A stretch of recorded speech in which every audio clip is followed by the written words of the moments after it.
Selamat pagi. Pagi luar biasa. Ya. Mungkin ada di sini bertanya-tanya gitu kan, ada apa sih kakak-kakak ini datang ke sini gitu kan? Kan kami mau belajar ke sini, bukan mau duduk-duduk di bawah pohon. Jadi sebelumnya perkenalkan, kakak-kakak ini dari Universitas Bangka Belitung. Di sini ada di semester 7 itu ada program MBKM yang namanya Mahasiswa Belajar Kampus Merdeka. Nah, kakak tiga ini ngambil proyek kemanusiaan gitu. Dalam program itu kami ada sosialisasi ke sekolah-sekolahan dan kami memilih ke sekolahan ini. Mungkin ada penasaran gitu kan, yang kakak yang megang kamera itu siapa sih namanya gitu kan. Yang kakak yang ini namanya siapa gitu kan, penasaran nggak? Penasaran nggak? Penasaran. Ya udah, kakak perkenalkan diri kakak terlebih dahulu. Perkenalkan, nama kakak Fatia Nurul Cahya. Kakak jurusan ekonomi, Fakultas Ekonomi Universitas Bangka Belitung. Alhamdulillah sekarang mau masuk semester 7. Asal dari Desa Air Musuh. Mungkin di sini ada yang orang Musuh. Boleh katakan? Bilar. 1, 2, 3. Ada 3. Mungkin yang kenal, mungkin mau mampir ke rumah, ya udah silakan, nggak apa-apa. Yang cewek mungkin mau kenalan, kakak punya adek gitu. Cowok kelas 2. Kok jadi promosiin adiknya sih, Kak? Jomblo ada kak. Ya udah, selanjutnya boleh kakak yang ini kenalin dirinya kak. Halo semuanya. Sekali lagi ya. Halo. Ini udah pada makan siang belum ya? Oh, pantesan lemas dari tadi. Ya udah, kakak perkenalan ya. Perkenalkan, nama saya Leo Febriani. Saya dari jurusan Ekonomi, Fakultas Ekonomi Universitas Bangka Belitung. Untuk semester, alhamdulillah udah semester 7. Asal Sungai Liat. Lanjut ke kakak yang ini. Tes. Izin masuk ya. Saya namanya Putri Dufauzia, biasa dipanggil Putri. Jurusannya sama, Ekonomi, Fakultas Ekonomi Universitas Bangka Belitung, juga semester 7. Salam kenal semuanya. Trik. Ya udahlah, daripada berlama-lama gitu, langsung aja. Boleh nggak? Semangat nggak? Semangat. Seneng nggak belajar? Nggak seneng ya? Seneng nggak? Seneng. Ya Allah, di sini kakak-kakaknya ini mau sosialisasi dan sedikit memberikan edukasi kepada adik-adik semua tentang pentingnya pendidikan dan bahayanya pernikahan dini. Mungkin apa sih kak mau bahas tentang itu? Ya, adik-adik mungkin pada tahu lah ya. Mungkin ada teman-teman dari segelintir kalian yang memutuskan untuk putus sekolah dan akhirnya memilih untuk menikah dini. Lanjut kak. Nah, yang menjadi pertanyaan kita kan, ngapa sih kak pendidikan tuh penting gitu kan? Pasti bertanya-tanya, ngapa sih kuni disuruh sekolah kayak makku kata dia. Ngapain aku disuruh ngelimbang bayi dapat duit? Kan sekarang kan timah lagi mahal kan, kayak yang cowok-cowok nih lebih minat untuk ngelimbang deh kayak. Tapi mak nyuruh sekolah gitu, ngapain gitu kan? Lanjut kak. Menurut Nelson Mandela, pendidikan adalah senjata yang paling ampuh untuk mengubah dunia. Kenapa dikatakan seperti itu? Iya, pastinya kemajuan suatu bangsa sekarang ataupun masa depan pasti ditentukan oleh pendidikan. Ada misalnya kalau mau kerja, mau diterima di suatu perusahaan, pasti yang dilihat pendidikannya dulu. Yang dilihat bukan soal gantengnya, cantiknya, tingginya, mungkin pendidikannya dulu. Yang mau diambil pasti dari perusahaan melihat dulu, ini ada ini lulus SMA enggak? Ada ini lulus ini enggak? Kalau cuma lulus SD atau SMP, kemungkinan besar adik-adik sulit untuk diterima di suatu perusahaan atau tempat kerja yang lain-lainnya. Ada tempat kerja yang menerima anak yang lulus SD maupun SMP, pasti cuma jadi kuli gitu. Pada mau emangnya jadi kuli? Gak mau kan? Terus belum kak? Terus eh, ketersediaan sumber daya alam yang melimpah yang dimiliki Indonesia, pastinya tentang banyak hal yang dimiliki oleh Indonesia. Yang pertama, timah, belum lagi pertanian, karet, sawit, dan yang lain-lainnya. Kalau sumber daya manusianya tidak mumpuni, tidak berkualitas, maka sumber daya alamnya akan habis begitu saja. Tidak ada mungkin di ekonomi dibahas ya, kayak nggak ada pemasukan lebih gitu untuk suatu daerah tersebut atau suatu negara tersebut. Lanjut Kak.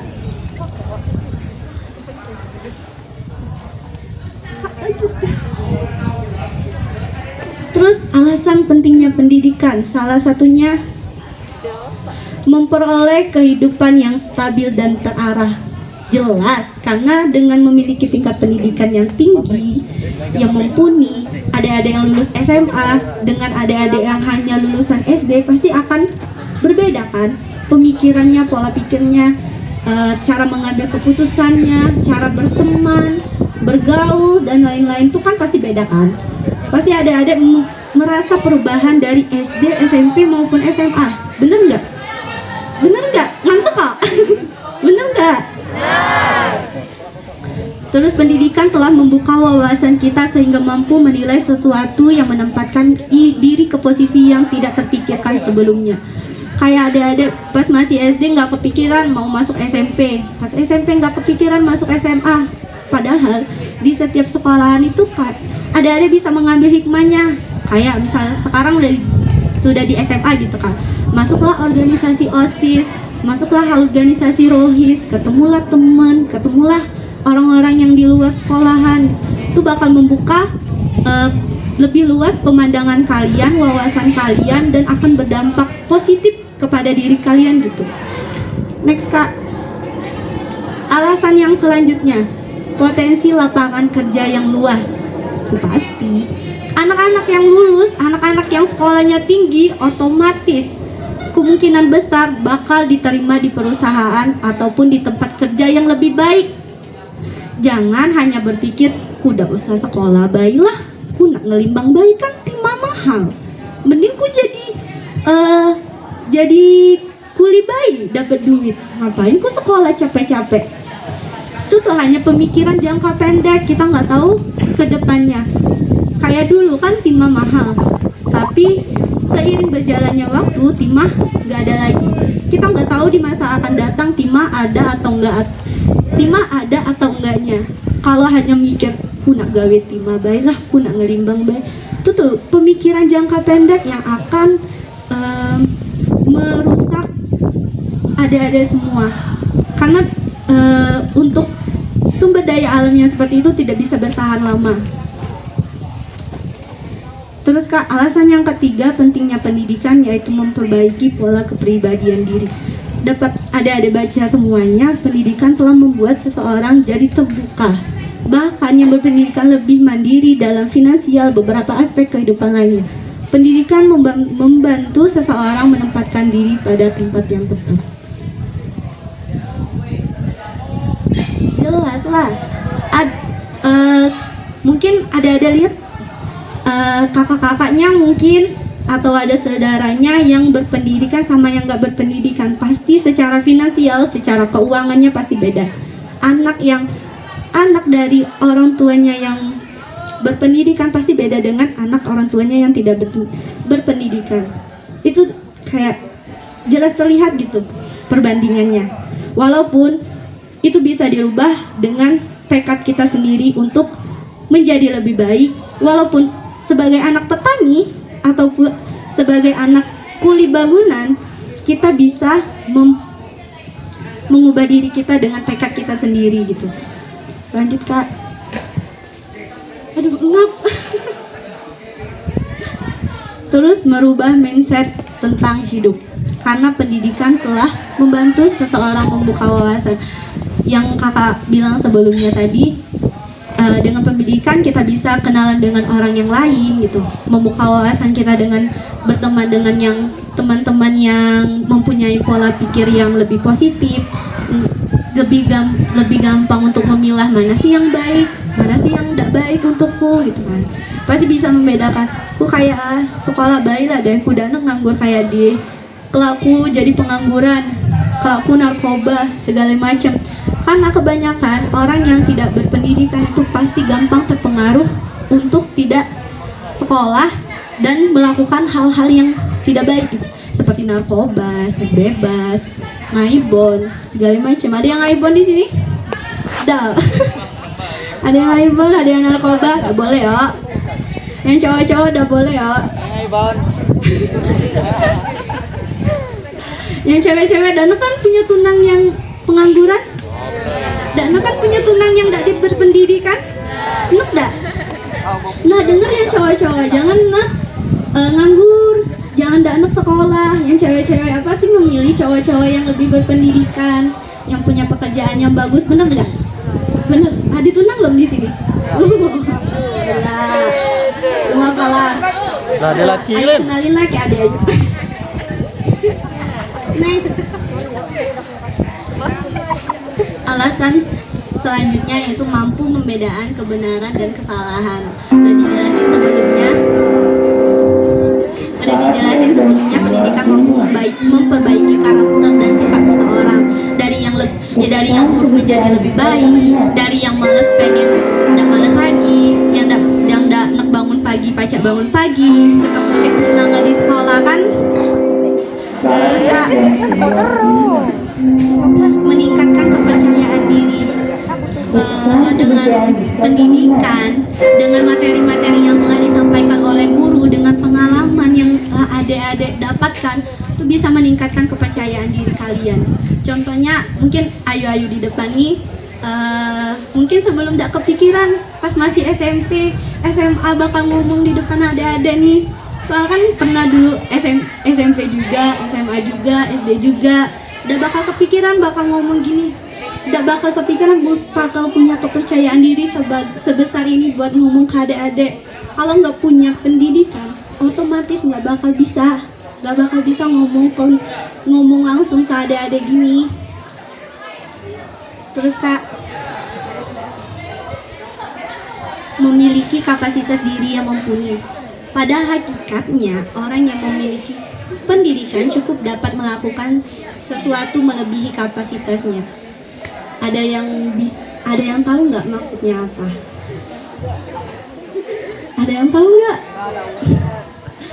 Maksudnya mungkin pas masih SMA, kapasitas dirinya hanya bisa ngomong di depan kelas. Tapi setelah kuliah atau menempuh pendidikan yang lebih lanjut, kayak punya tingkatan lebih gitu. Kayak aku kemarin pas lagi SMA, aku cuma berani ngomong depan kelas atau tidak berani ngomong sama sekali karena tidak ikut organisasi segala macam. Sama kakak juga pas masih SD, SMP, SMA jarang ikut organisasi. Pas masih SMA juga ikut organisasi ya, pramuka. Ada yang pramuka di sini? Ada yang ikut pramuka? Ada. Cuma ikut pramuka itu pun terpaksa karena dipaksakan oleh pihak sekolahnya harus ikut pramuka.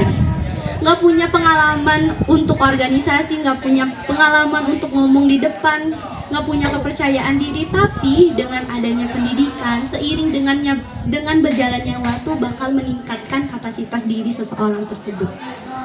Terus Kak,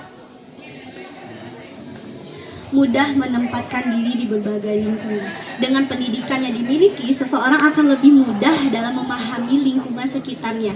Dengan begitu, seseorang dapat menempatkan posisinya di berbagai tempat dengan pola sesuai agar bisa diterima oleh masyarakat. Misal, adik-adik pergi ke kantor desa misalnya. Kantor desa, kalau orang-orang yang mungkin belum berpengalaman atau orang-orang yang belum pernah menempuh pendidikan, mungkin masuk-masuk gitu aja tanpa adanya tata krama gitu kan. Masuk-masuk bayi deh, ada orang nih, aku nak bersurat, ada kan yang kayak tuh. Tapi dengan adanya pendidikan dia bisa menempatkan dirinya. Oh berarti kalau mau masuk kelas atau mau masuk kemanapun ucapin assalamualaikum, yang Islam mungkin ya, atau ngucapin salam, permisi pak, bisa ketemu ini nggak pak, kami dari ini. Itu kan bisa menempatkan diri karena adanya pengetahuan tersebut. Next, Kak. Nah, fakta yang dilansir dari bubblefop.id, faktanya anak putus sekolah khususnya pada jenjang sekolah menengah atas atau SMA pada tahun 2019 sampai 2021 terdata sebanyak 2.348 siswa putus sekolah di Bangka Belitung, sebanyak 2.348 dari tahun 2019 sampai tahun 2021. Jaraknya berapa tahun tuh? Jaraknya berapa tahun? 2 tahun. Selama 2 tahun ada 2.000 siswa yang putus sekolah di tingkat SMA aja. Belum lagi yang SD, SMP, SMA, SMK. Itu bukan. Ini hanya tingkat SMA-nya aja. Sebanyak 2.348. Itu sangat disayangkan. Pasti dari guru-guru juga merasa khawatir gitu kan, pengennya anak-anak ini sekolah dulu, lulus dulu, yang penting lulus dulu SMA untuk melanjutkan atau tidaknya ke jenjang yang lebih tinggi atau lebih memutuskan untuk mencari kerja. Itu pilihan adik masing-masing, pilihan kepada diri kalian masing-masing. Yang penting wajib dulu 12 tahun sekolah SD, SMP, SMA.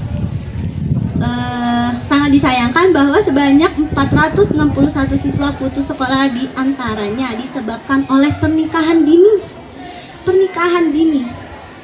Mungkin teman-teman atau di lingkungan kampungnya, di desanya mungkin pernah menemukan yang sepantaran ika-ika nih yang memutuskan untuk menikah dan tidak melanjutkan sekolah. Itu pasti rata-ratanya ujung-ujungnya pasti menyesal.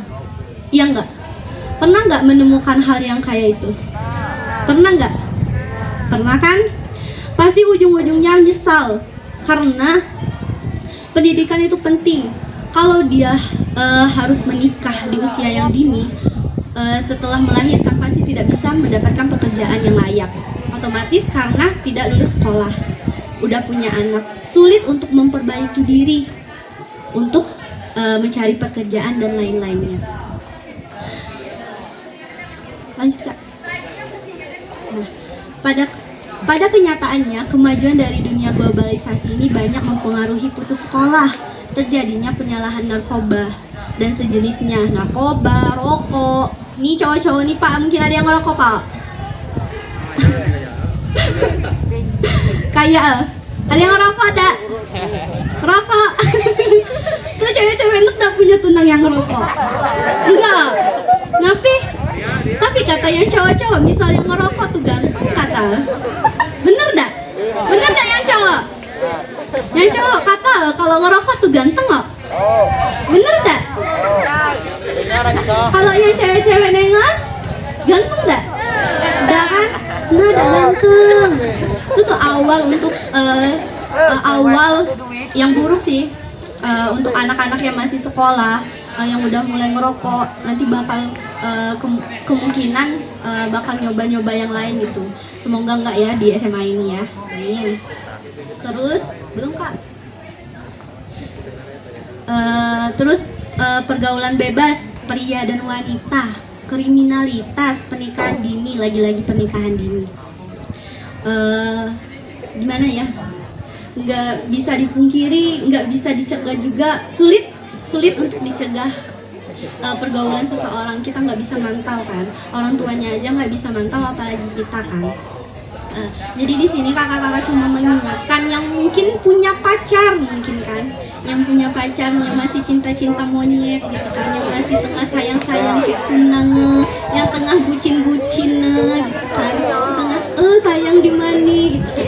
Untuk saat ini yang masih sekolah mungkin jangan dulu lah sayang gitu kan, masih kelas 10 juga masih jauh perjalanannya. Karena yang cowok-cowok nih gitu juga, kalau punya pacar tuh jangan dirusak, dijaga. Tuh yang ketawa-ketawa tuh ngapain tuh? Ditunda nggak? Ketawa-ketawa kalau ditunda nggak di sini? Kalau bisa jangan dulu, sekolah dulu gitu lulus dulu, kalau dapat pekerjaan baru kan. Lanjut Kak. Nah, dari tidak berpendidikan, menikah dini, akhirnya timbullah tingkat pengangguran di suatu daerah, khususnya di Kepulauan Bangka Belitung.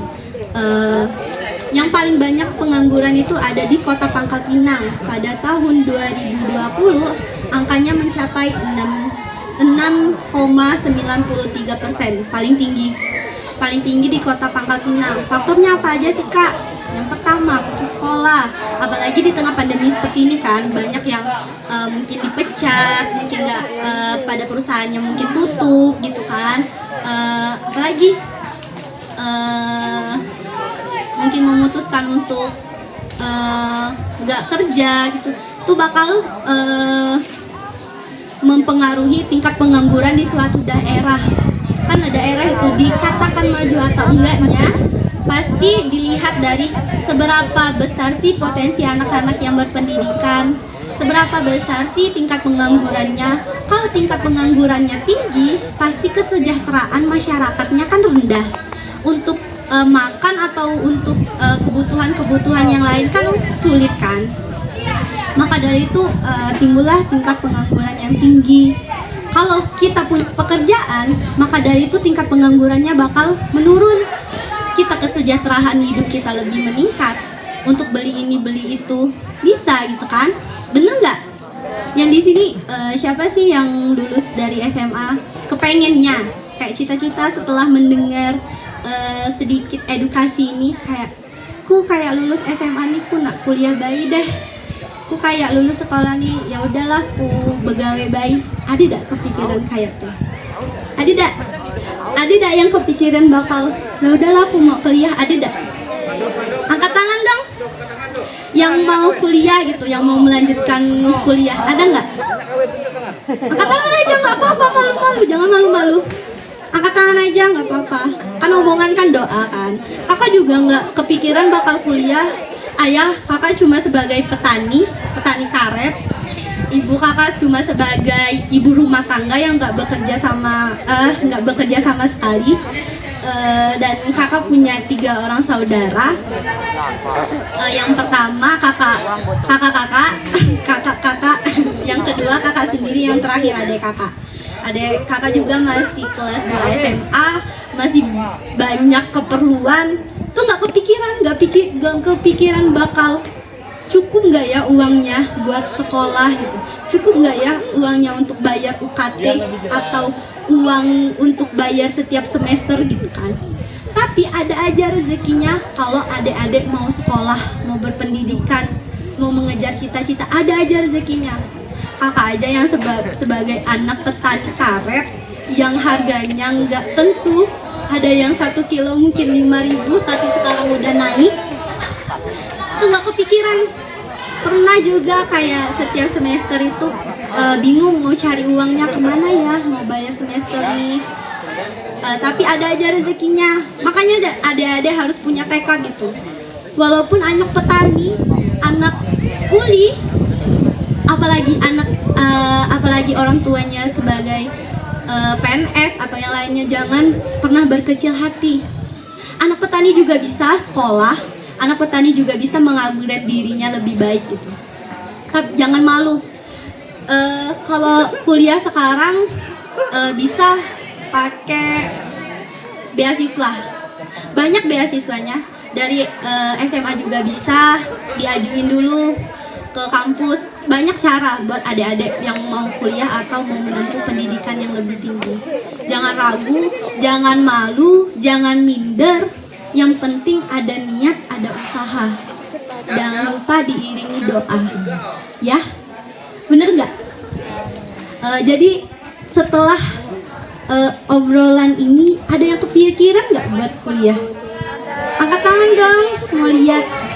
Angkat tangan dong. Gak apa-apa, jangan malu-malu. Angkat tangan. Jangan malu-malu. Yang ujung, mau kuliah nggak? Atau mau bekerja aja? Itu tuh pilihan setiap adik-adik masing-masing. Untuk kedepannya gimana? Lanjut Kak.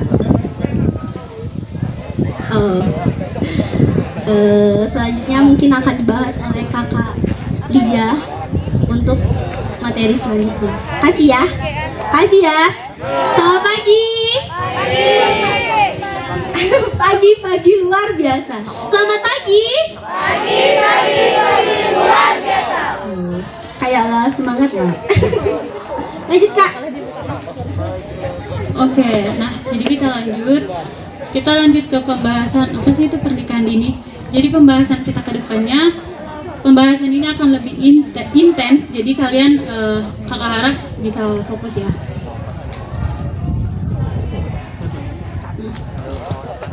Nah, sebenarnya kalian bertanya-tanya kan, apa sih pernikahan dini itu? Menurut Badan Kependudukan dan Keluarga Berencana Nasional, pernikahan dini itu adalah pernikahan yang dilakukan di bawah umur atau usia reproduktif. Itu gimana sih? Itu untuk usia di bawah reproduktif itu kurang dari 20 tahun untuk wanita dan kurang dari 25 tahun untuk pria. Nah, kalau misalnya di daerah teman-teman atau ada kenalan teman-teman yang menikah di bawah umur 20 tahun itu termasuk ke dalam pernikahan dini. Dan itu sangat-sangat tidak disarankan. Next Kak.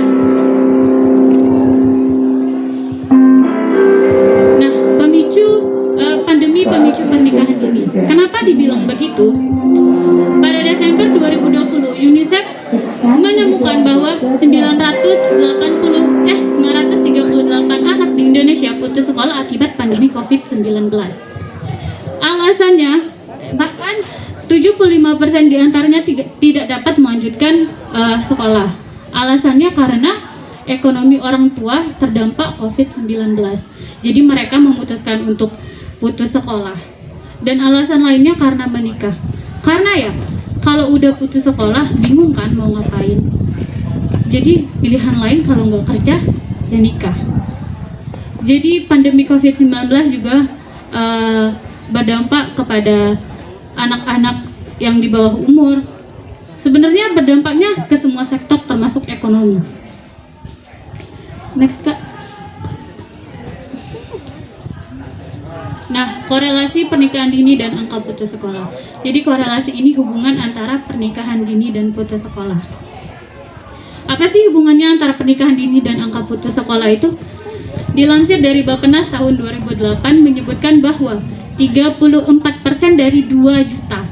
Ingat, 2.049.000 pernikahan pada tahun 2018 itu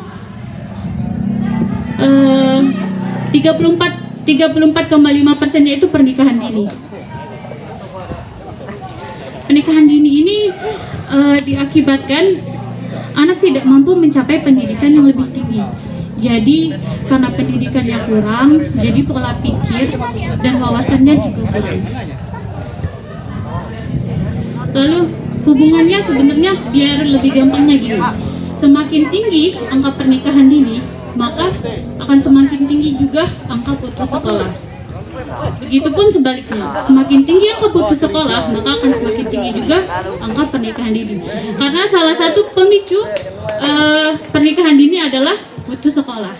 Karena udah nggak tahu mau ngapain, jadi ya pilihannya selain bekerja yaitu menikah, biar beban keluarga juga berkurang.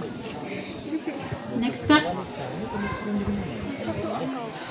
Nah, faktor-faktor yang mempengaruhi pernikahan dini.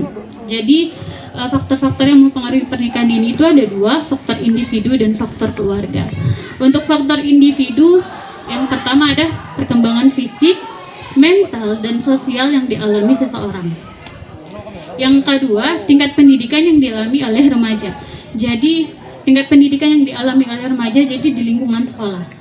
Nah, misalnya tingkat pendidikannya tinggi, udah sampai SMA, jadi pola pikirnya udah mendingan, udah bagus. Terus sikap dan hubungan dengan orang tua. Nah, ini juga harus dijaga. Sikap hubungan di dalam keluarga itu juga memicu kita untuk bersosialisasi. Jadi di lingkungan keluarga itu juga mempengaruhi kita, bagaimana kita berperilaku di rumah dan bagaimana kita berperilaku di luar rumah. Selanjutnya, sebagai jalan keluar untuk lari dari berbagai kesulitan. Nah, jadi karena mungkin udah nggak ada jalan keluar lagi, udah nggak tahu lagi, ya udah memutuskan untuk menikah aja. Udah nggak ada jalan keluar selain menikah gitu. Untuk faktor keluarga, yang pertama ada sosial ekonomi keluarga.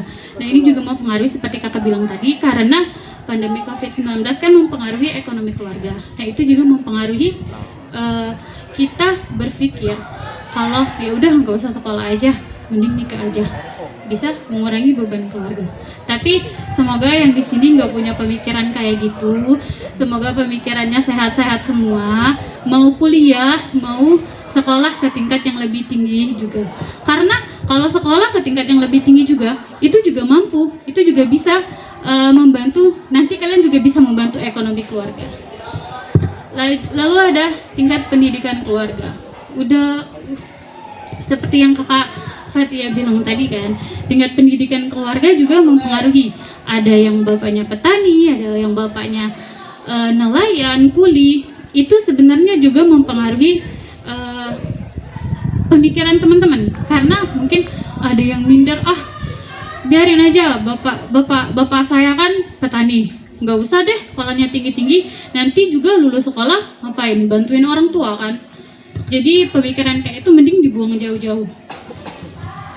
Anak siapapun, maupun dia anak siapapun, itu bisa kalau ada tekad, ada niat mau sekolah ke jenjang yang lebih tinggi. Karena sekarang kan mau kuliah itu banyak beasiswa, bahkan beasiswa ke luar negeri juga banyak.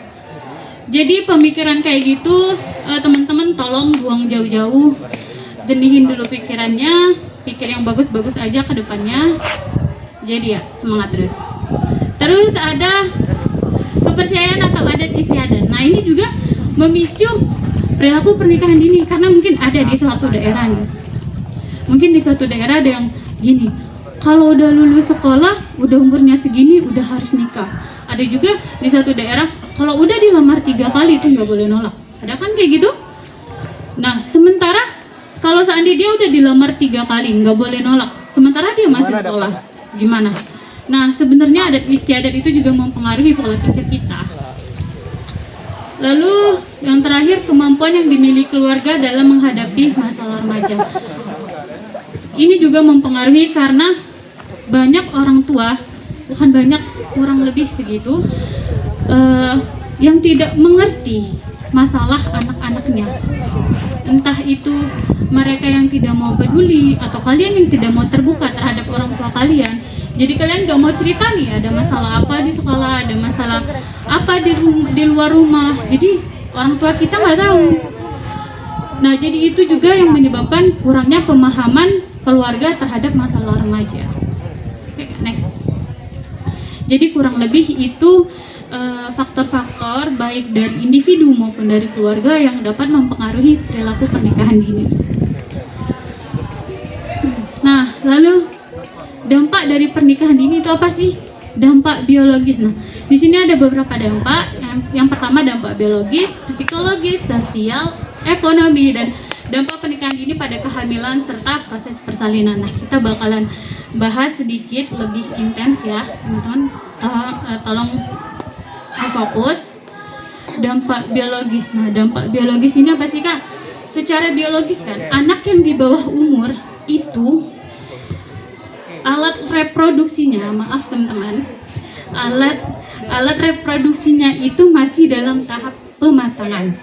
Jadi itu belum siap untuk melakukan suatu hubungan. Mengerti maksud saya? Oke, lalu dampak psikologis. Nah, ini yang paling penting sebenarnya. Dampak psikologis ini akan menyerang mental kalian. Jadi kalau seandainya mental kalian udah lemah, udah hancur, udah gimana, kalian bakalan pikirnya bakalan negatif aja terus. Jadi mental kalian harus kuat. Lalu ada dampak sosial. Nah, dampak sosial ini gimana sih? Sebenarnya kalau seandainya ada anak yang sudah melakukan pernikahan dini, nah itu aktivitas sosialnya terhadap masyarakat akan dia kurangi karena dia berpikir, oh saya sudah berkeluarga, Jadi yang harus saya perhatikan keluarga saya. Nah, itu akan mengurangi sosialisasinya terhadap masyarakat. Lalu ada dampak ekonomi. Ini sudah jelas. Anak di bawah umur,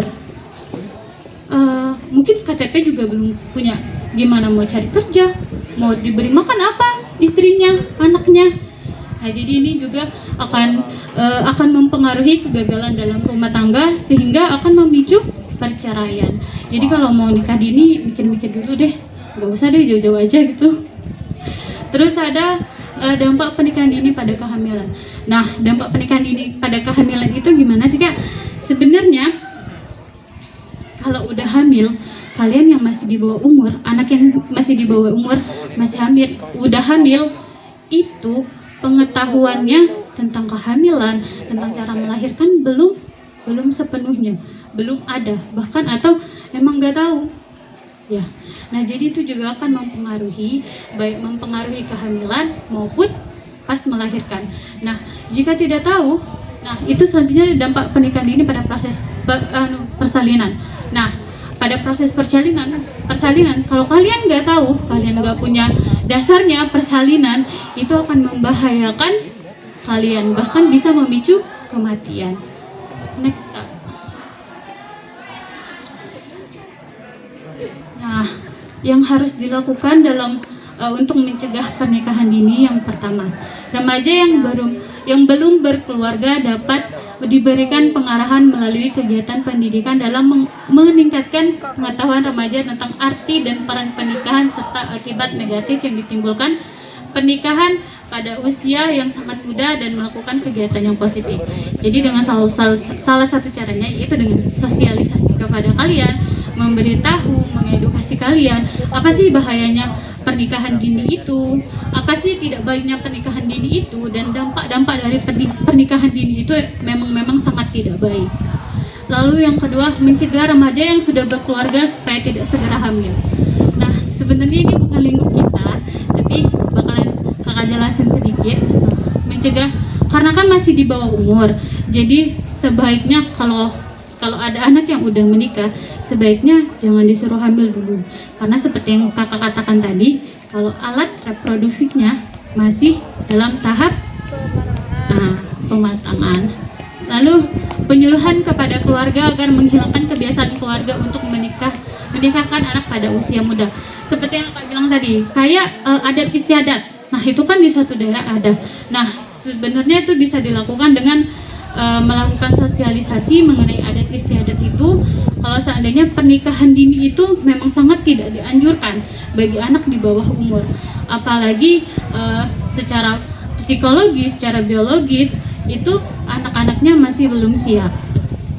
Lalu lalu selanjutnya melakukan sosialisasi untuk menghilangkan budaya menikah muda, memperbanyak kesempatan kerja, dan berperilaku tegas. Jadi kita harus selalu berpikir positif bahwa pernikahan dini itu berbahaya, pernikahan dini itu tidak baik, pernikahan dini itu tidak dianjurkan. Jadi kalian harus fokus kepada pendidikan. Kalau seandainya kalian bisa melakukan hobi kalian, bisa melakukan atau kalian kalau udah lulus sekolah, udah lulus SMA nggak mau lanjut kuliah, kalian bisa bekerja.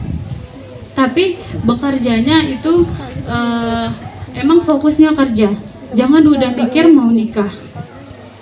Udah. Nah, jadi ada sedikit video, ini sepotong video, jadi kita nonton dulu sebentar.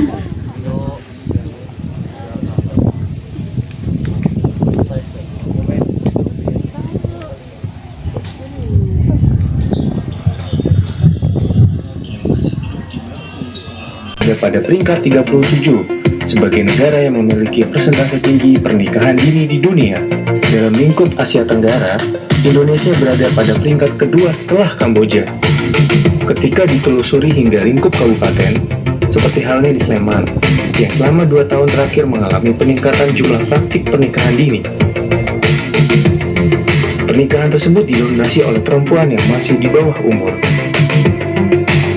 Dilihat dari Undang-Undang Perkawinan Nomor 1 Tahun 1974, bahwa perkawinan hanya diizinkan jika pihak pria sudah mencapai usia 19 tahun dan pihak perempuan sudah mencapai usia 16 tahun. Tentu ini bukanlah prestasi yang patut kita banggakan. Pernikahan ini dapat membuat berbagai dampak negatif terjadi, baik dampak sosial, psikologis, bahkan sampai pada fisik. Kondisi buruk demikian yang paling rawan mengalami adalah pihak perempuan. Perempuan yang melakukan pernikahan dini, secara ketahanan dan kekuatan fisiknya masih belum bisa dikatakan baik untuk melakukan reproduksi. Bahayanya, hal ini yang bisa memicu angka kematian dini bagi mereka yang tidak kuat secara fisik untuk melahirkan.